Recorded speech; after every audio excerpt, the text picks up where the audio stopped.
So thank you guys for being on our team call tonight. I am so excited that my friend Taryn is on the call. She is my sideline sister. She's an Emerald. I first met Taryn, it was probably over a year ago at that first retreat. We were talking about it.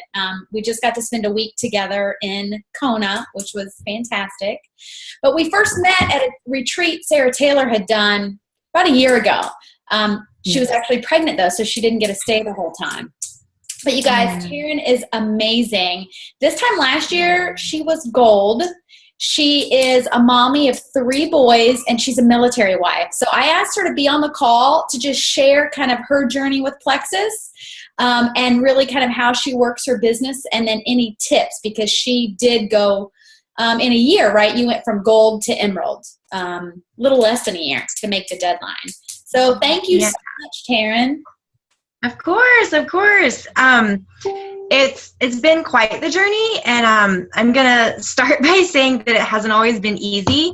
And y'all definitely have an incredible leader, Amy, because Amy and I started about the same time, I think within maybe like a week apart. And a lot of who I followed and looked up to and mimicked was Amy. So when we say to do what your upline says, do what she says for sure, because I did it. And that is a lot of how I got to where I am. It was pretty rocky at first. I'm not one of those who fast started. It took me 3 months to go silver. And I remember I kept telling Amanda, my upline, my mom's going to sign up. She's going to make me silver. And 3 months later, finally, I found another person and stopped counting on my mom. And I think that should have been and still is one of my first lessons in this whole business, is to stop depending on people and stop counting on people, and to only depend on yourself and count on yourself. And I don't mean that as in to not help your team, but don't rely on other people to build this business for you. Don't rely on them to get you to a certain rank, and don't rely on them to stick around, because you never know when someone's going to come and go, and this is your business and you need to take control of it and you need to run with it. So my biggest thing I feel like is definitely making the lists and reaching out to people was hard for me, because I am very introverted. And we moved to a brand new state in a brand new city, and I didn't know anyone, and I had 2 little boys, and I didn't really go out a ton in public to meet new people, because it was a handful just wrangling them. And so I thought, how am I ever going to do this? I don't know that many people. But posting genuinely on Facebook and reaching out genuinely. I know we say that a lot, but I did a lot of talking to people and reaching out to them, not about Plexus, just bringing up old relationships and friendships and finding people, scrolling through all my names on Facebook and just being like, hey, I haven't talked to that person in forever, and liking their stuff and going and sending them a message and being like, oh my gosh, how are you? I just saw this picture of whatever, how it looks like you've been doing great, and just opening up conversations. And I think a lot of where I have been able to be successful is just because I don't always lead with Plexus. Now, I do bring it in, especially when people ask me how I'm doing, and I do lead with Plexus intentionally to some people who are on my dream team list.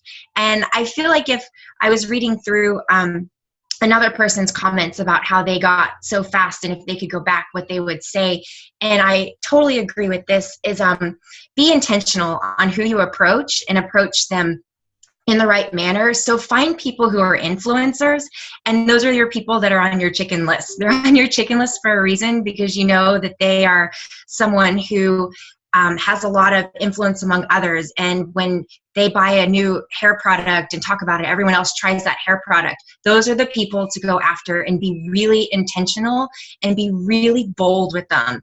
I was terrified at the beginning because I thought that I could just post on Facebook and people would come to me.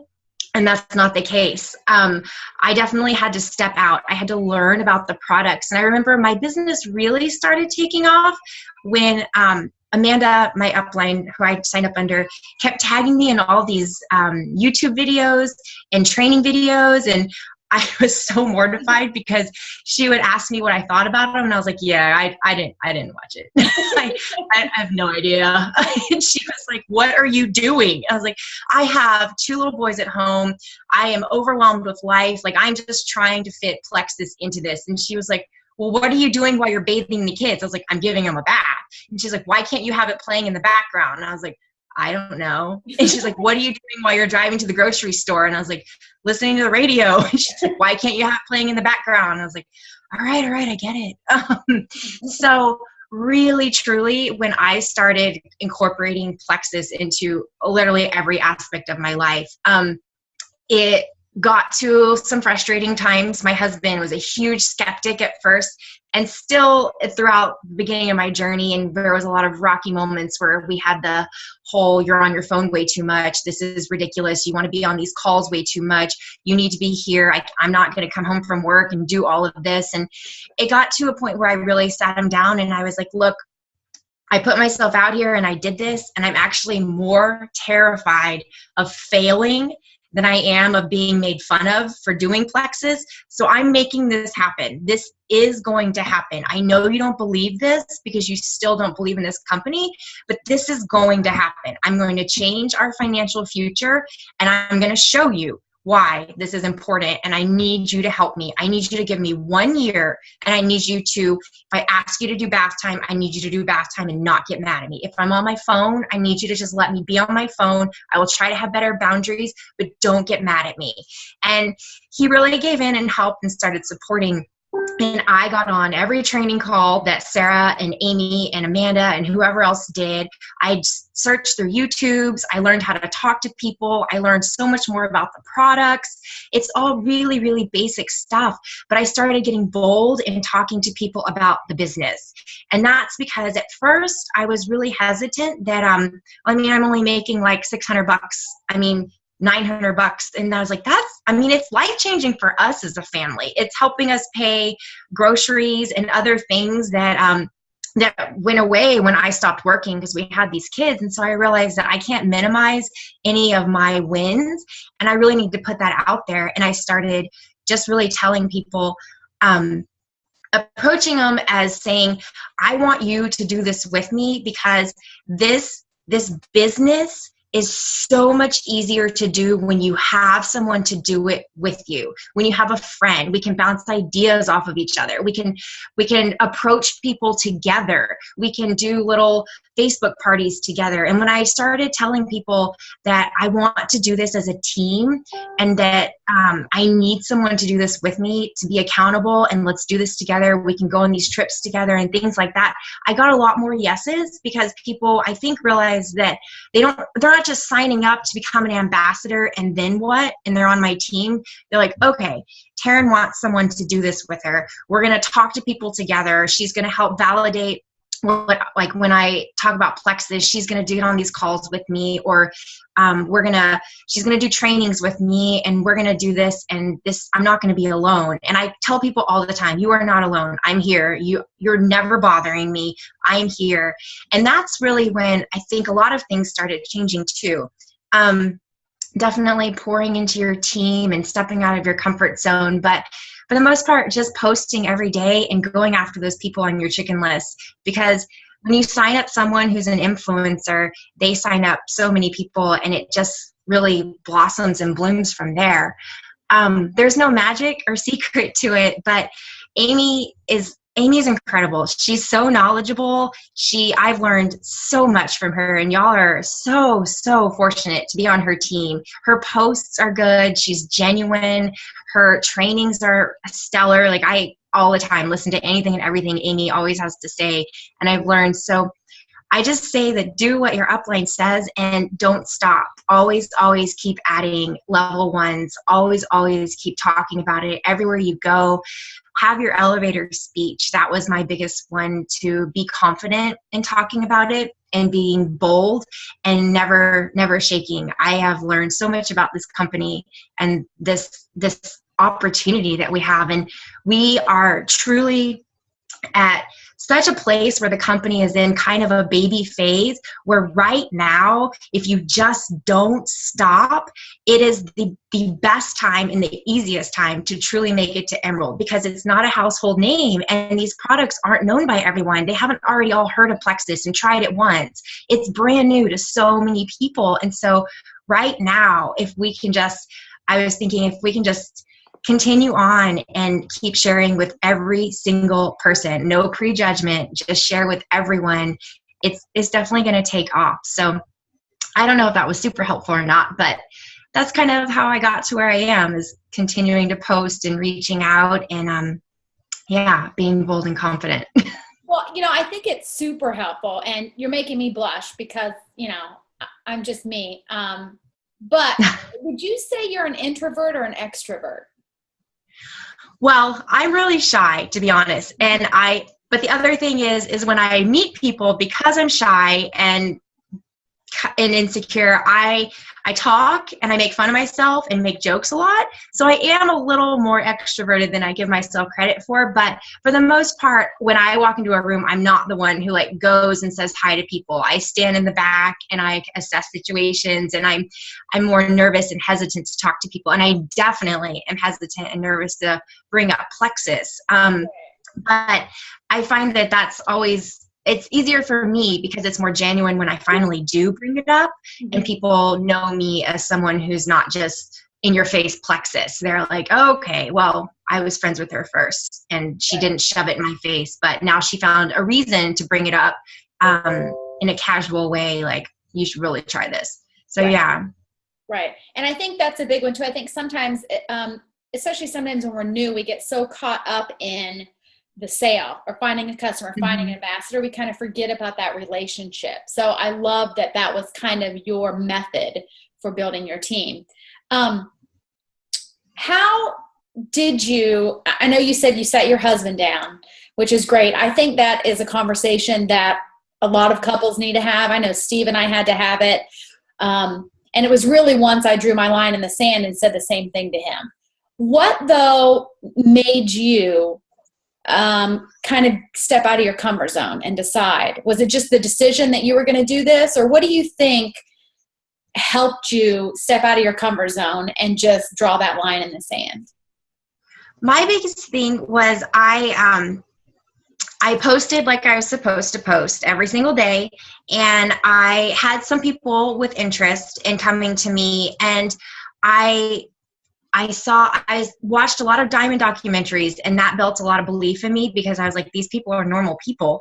And then when Sarah was just like taking off and things were going and working, and I realized a lot, like, this is definitely possible.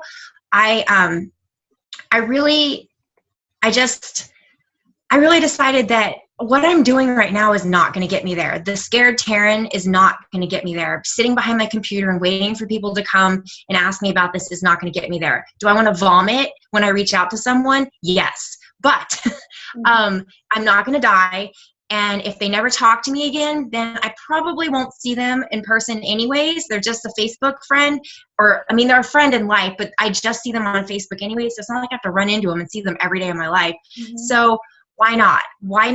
And I started making a list of people and that's exactly that I really was like, this person would kill this business. They know so many people. Oh my God, I can't believe this, but I'm going to say something.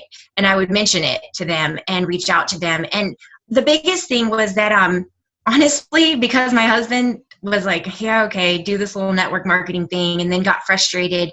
And because I'm just my personality, I'm that kind of person that network marketing was something I was very, very against. And I had told many, many people, no, thank you. I don't want anything to do with network marketing. And when I finally decided to do network marketing and then post it on Facebook, I was like, well, here we go. There is no other option, because I refuse to let anyone say, oh, look, you tried that. Good job. That didn't really work out too well, did it? And I was like, no. Right. This is it. I'm making this happen. So I was really open. I asked Amanda all the time, what do I need to do? And she said, you need to talk to people. And I was like, I can't do that. She's like, well, you need to figure out how. And so I watched a lot of videos on how to talk to people in like Target and things like that. And I remember thinking there's no way I can do this, but it gets easier. And watching a lot of YouTubes, asking Sarah, you, anyone, how y'all do what y'all do with being able to just approach people, but getting out and actually doing conversations face to face and doing things outside of behind my computer screen, getting myself out there and being uncomfortable was when things really started taking off. Yeah. And I know that's probably, people might be like, oh, I knew she was going to say that. We have to get outside of our comfort zone. We don't want to. I know. But it's so true. And it's so easy to stay behind the computer screen. I've even gotten in a rut myself lately where I'm like, oh my gosh, I've not talked to anybody. I've been so focused on the computer screen. And also, once you start growing a team, sometimes it's hard. I don't know if you've gone through that little phase where you have to balance your own business with your team. And, there are still times, would you agree? There's still times where I talk to somebody and I feel like I'm going to throw up. Even though, they know, we're the crazy Plexus people. This is our full-time gig. We believe in it, but I still feel like, I have a call tomorrow with someone on my dream team, and I thought I was going to throw up just sending her the message. So I want everyone on the call to know that it does get better, but it's totally normal to feel that way. It is. And just being confident and bold, which is hard for me a lot of times, but then I'll ask myself why I'm struggling. What am I afraid of? And if I think in my head, well, I'm afraid they're going to ask me some more about the products, then I'll go and I'll find something else about the products to read and just prepare myself. Or if I'm afraid they're going to ask me something about the compensation plan, I'll be like, I should refresh myself on this compensation plan. Just empower yourself with tools. We have all the tools available. Just have them ready and review them or go over what you think this person might be focused on and what you think will click with them. Some people I know, I've approached them. I'm like, you've got to see this compensation plan. I'm going to tell you about my check. And then I'm going to tell you about my Amanda's check and Sarah's check. And this is legit. And they're like, what? And I'm like, exactly. Right. And I do. I definitely get in the rut and the thing of, I feel like at this point, and even about 6 months to a year in, I felt like I don't know who else to talk to. And I remember I had the audacity to say that to Sarah one time. It's like, I don't have any more people. And she's like, I don't ever want to hear you say that again. And I was like, okay. But it's so true that we can feel that way, but there's so many ways to get creative. I've just with Ergay talking about sending out a letter to the director of her preschool and asking her to send it out to all of her staff. And I was like, I would never have thought of that, but I do.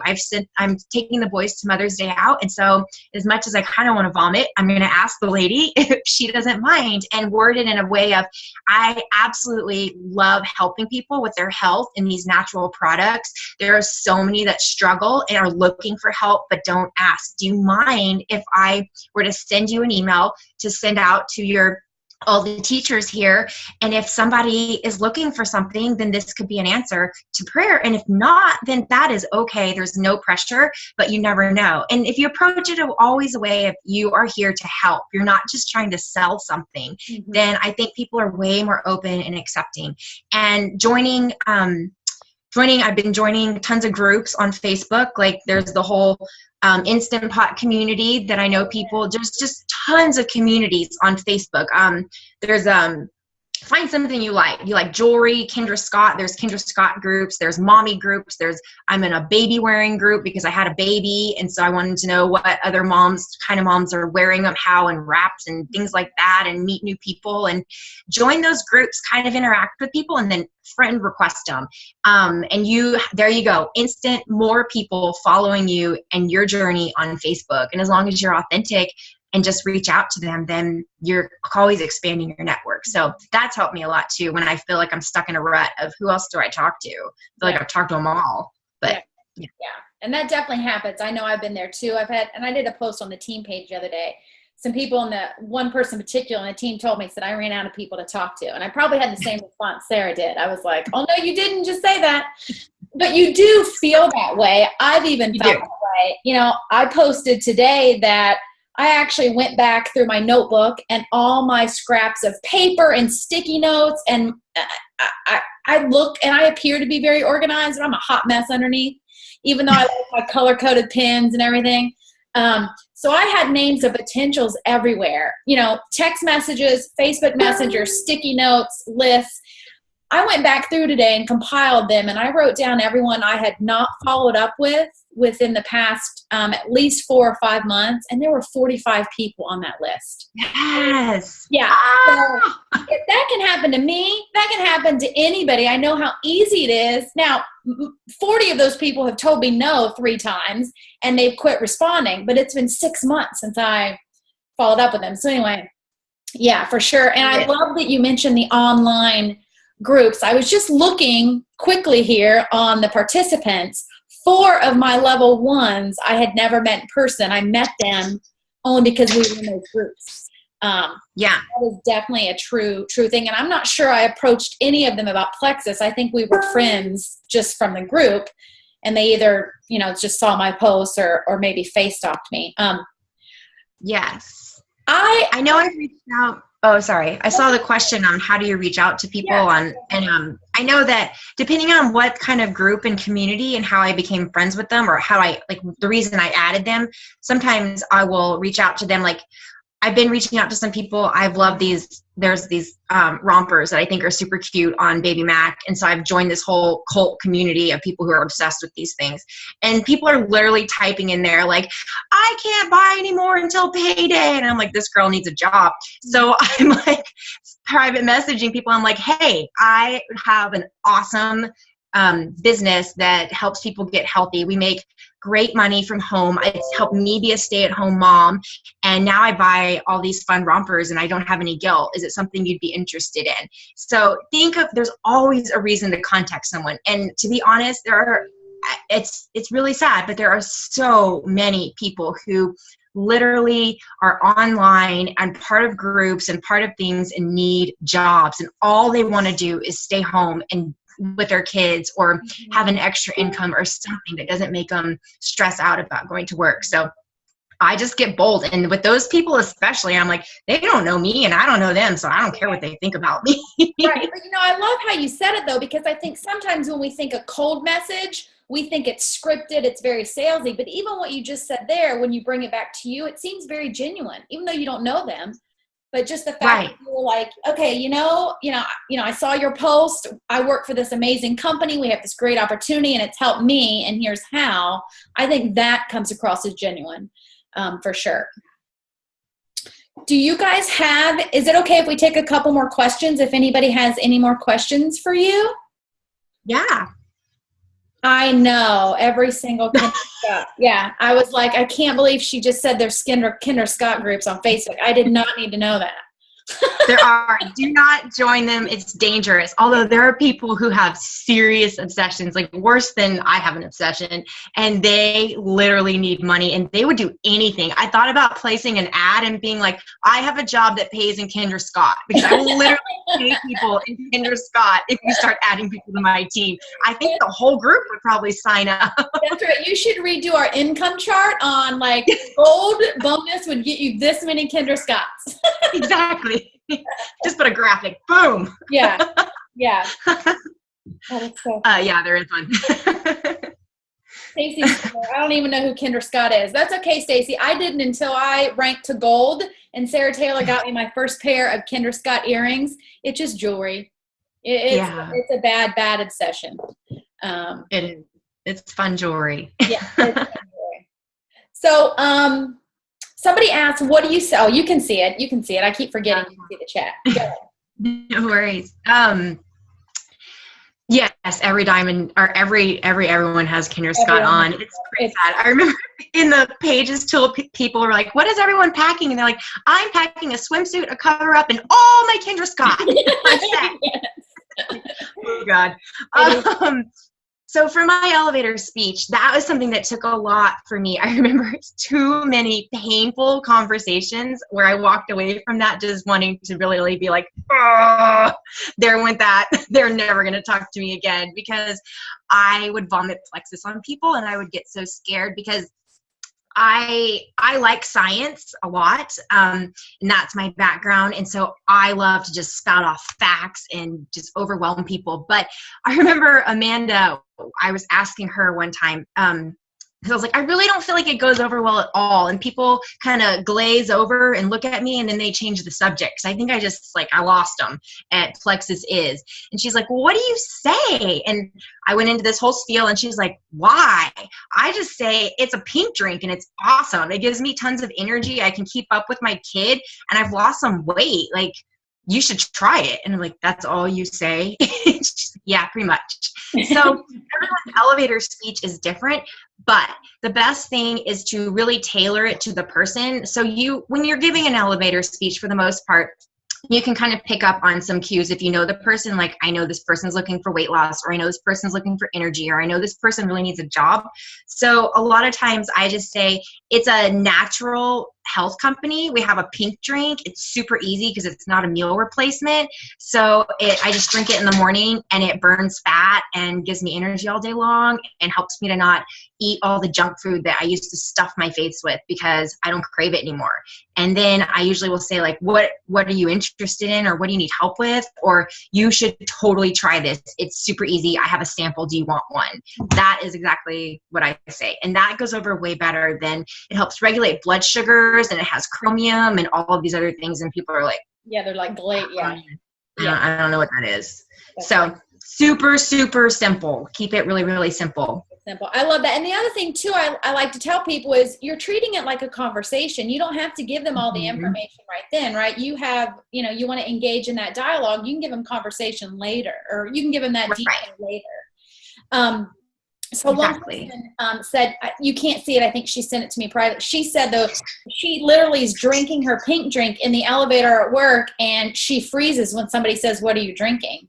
And then she says she feels like she sounds so salesy. What would you recommend you say? And I think you answered, just say, oh my gosh, this is like an amazing drink. I love it. It's helped me lose weight, and I don't need coffee anymore, or whatever it might be. Yes, exactly. And I've had to learn, when I feel uncomfortable and freeze, because that still does happen sometimes, I have to really ask myself, why? Why did I freeze in that moment? What am I uncomfortable about? Am I uncomfortable because I don't know what I'm going to say? Like, you caught me off guard, and that's usually why. So if you have something in your head prepared, I've actually practiced it in the mirror, because I know I'm the kind of person that when you catch me off guard, it's not pretty.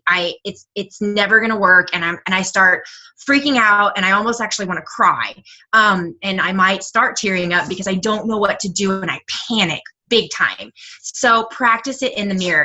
Just think of yourself in the elevator, and someone be like, what are you drinking? And be like, oh my God, this is awesome. It's Plexus. It's a pink drink.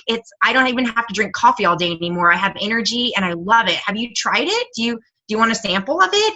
Something super simple, because that doesn't sound salesy. You're giving it away, for one. You're not asking for their money. You're giving them a sample in your business card.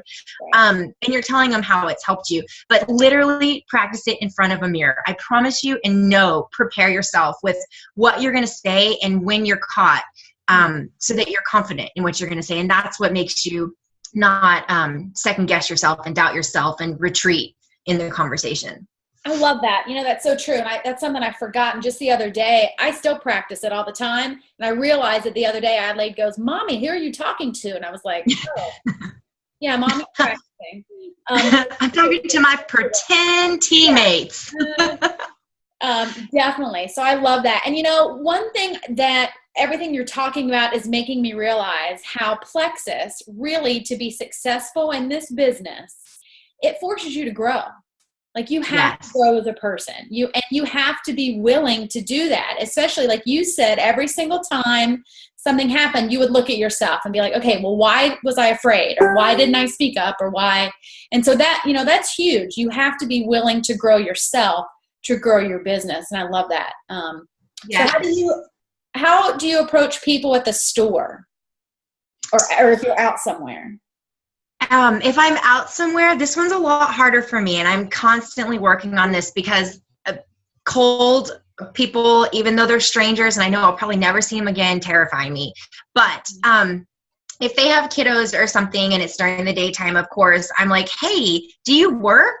And I know that's weird, but like I'll be like looking at something with Target and I'm like, oh, that's super cute. Your kiddo's adorable. I'm like, do you work? And sometimes people are like, oh, this is weird. No. And I'm like, you would be so good. And I'm like, I love to help other mommies stay at home and make extra income. I know that it's helped our family tremendously. I was like, you seem like a fun person. You have littles. You would fit in with our group of women who have littles. We love to just raise each other up and lift each other up, and we have a great team. Are you looking for something? And I've actually done that, and I thought I wanted to vomit. But I've had one person who took my business card, and my problem was that I didn't get her contact information. So she didn't follow up with me, which maybe I failed miserably. But that's okay. I learned from it, and I also learned that I need to get their contact information or add them on Facebook right then.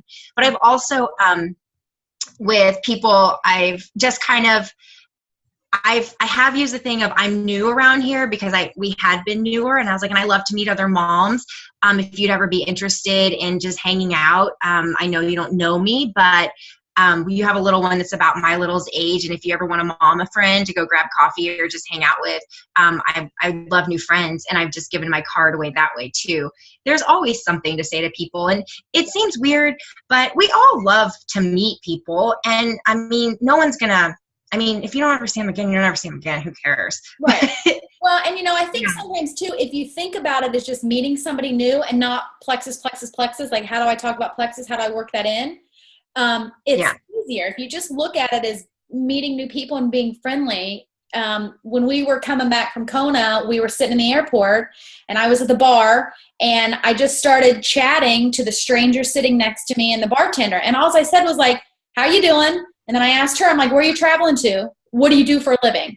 And that eventually leads to plexus, right? But I didn't, and that's not something I typically would do all the time. Like I'm a pretty outgoing person anyway, but because of plexus, I'm making myself talk to people. Clerks at the store, I may not need help finding my size, but I'm going to ask them to help me find my size just to kind of get that, that dialogue and meet that person. So I love that. Yeah. So I want to be respectful of your time. It's 8:35. We have one question. You can see it there. If you don't mind answering that. Yeah. This was a really hard one for me too, just purely because I don't like to be annoying. And I know that I have learned throughout this, as Amy has said and Sarah has said and other people have said so many times, that you're thinking about plexus 24 hours a day, and the person that you're following up with is not at all. This isn't their business. This is something that they may have said, oh, I'd be interested in that. So you should follow up. Follow up as much as you can, not annoying in a weird way.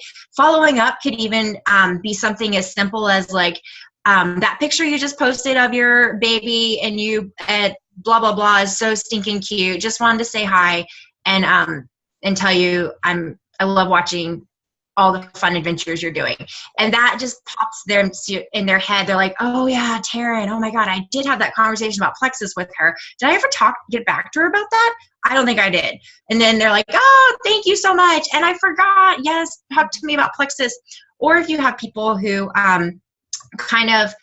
they keep saying again, I'm going to do it. I'm going to do it. I'm going to do it. I think the biggest thing, and this is what I do, is I'm like, hey, as your friend, I don't want to bother you anymore, but is there something that's like the hang up in particular? Is there something I can help with? If you really want to do this, I really want to help you. But if you're not interested in it, that's okay. And you won't offend me. I just want to make sure that I'm answering your questions, or we get you going, or I'll say, I've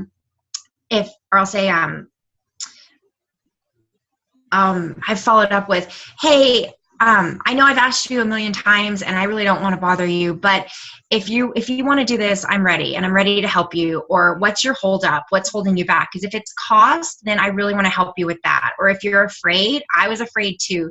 Just really relate to them. But following up for me a lot of times is just talking to them about not plexus stuff. And I don't even bring it up. Yeah. And they bring it up themselves after one or two times. And with crickets, that's when I get really real. And I'm like, hey, I don't know if you're ignoring me or not. And maybe you just don't want to do plexus. And that's cool. I just want to make sure we're still friends. I've literally sent that message to many people and they're like, oh my God, I know we are still friends. I'm sorry. Life has been busy. Mm-hmm. And I'm like, okay, just wanted to make sure we're still friends. So I love that. I think because it's so easy again for us to be in the mindset of sales or like adding somebody or plexus, we forget. Let's approach it like a friend. Right. And so that's good. I do follow up a lot, non-plexus. But, the other thing too, for those people who say they will get with you, I love it. I do the exact same thing. I say, hey, you said you were going to order and I know this is going to be so good for you. Do you have any reservations though? Like, did something come up? Do you have any objections? And normally that'll get them. Because that's the other thing too. If you probably have a sense if somebody's just busy or if they have an objection. Right. I can always tell if somebody was super gung-ho and then I can tell they went and they Googled it and they found Pink Betty's blog. Like you kind of have a sense. And so sometimes I'll just put that out there too. Like, it's okay. I was skeptic too. I did the same thing. So. And I do it in a voice message when I follow up with people who go MIA or other things, or with people who keep saying they're going to. I follow up so they can hear my voice. And I always say, I just really want to help because I want you to feel as awesome as I feel, or I want to help you feel better with X, Y, and Z. And you are going to love this as a friend. I really want you to trust me.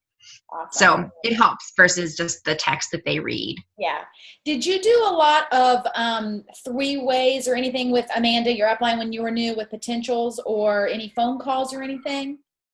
We never did the phone calls. I wish we would have. I think it would have helped me a lot because I know that I completely bombed and I was horrible at closing. I was the best at starting conversations and then letting them fizzle out and not knowing where to go or how to pick that back up, and like just that's it. That I don't know what else to do. Oh yay, another one.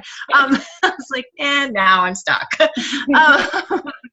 So I actually watched a really great video today too about this, with one, never ask a yes or no question. When you follow up with someone, always have it be something where they have to give you an answer that is not yes or no. So even when you're following up with someone about how do you like the products, don't say like how do you like the products, or don't say do you like the products, or don't say are you ready. Say something along the lines of, tell me how you're loving these products and what they're doing for you. Or tell me how excited you are to get going, because I can't even tell you how excited I am to do this with you. Mm-hmm. And people will sometimes, they'll give you more than just a yes or no answer. But I kind of got off track with that one. Closing. So with the 3-way calls, I did a lot of screenshots, but I screenshotted what I was doing and I sent it to Amanda and Sarah all the time. I know I was bothering the heck out of them because I know they love it and they don't mind. And I'm the same way, especially in this position now, but I literally like all day long was like, and I have this one, and I have this one. Tell me what to say. Tell me what to say. And I totally leaned on them 100% because I didn't start learning the products or learning anything in the beginning. I just said, all right, now I need to get customers to pay for these products. Now I need to get a team going because I want to do this. And the biggest thing I wish now, going back and seeing all these 3-way call trainings that Sarah and Amy and Amanda have had kind of started implementing when we started doing them again, it has been a game changer. I was so afraid of doing 3-way call for sounding salesy and weird. And now, and I know Amanda, you can ask her, it took her a long time. She gets so frustrated with me. She's like, Taryn, if you want your team to do this, you have to do this. And I was like, I don't think I can do this. But it was amazing to use them and use her. And a lot of times I would tell her, I was like, I don't know how to bring up the business with this person, but they'd be amazing. And I'm just so glad I got them to try the products. Go. And she's like, all right, I'll help you. So it is really, really critical to do the 3-way calls and the 3-way messages. I've helped close so many people now because I've learned exactly what not to say and how to not end a conversation or let it fizzle out. By asking questions, and when they say, okay, I'll think about it, coming back and be like, can you tell me what you're still thinking on? So maybe I can answer that question for you. And that kind of gets them in a position of, oh, crud. Now I got to think of something else to say. I'm like, yeah, I'm not going to let you go until you tell me what all your fears are and reservations about this so we can conquer them and get you signed up. Right. Oh, well, thank you, girl. You are just a rock star. Thank you so much. I know everyone appreciated it. And I love hope it was helpful. from other people too. No, you did awesome. And I didn't tell anybody. She's got 13 people on her team coming to Leaders Retreat. I think that's like a record. I really do. It's just amazing. They work so hard. So hard. Thank you, Taryns, everyone. Yes, thank you. So I appreciate it.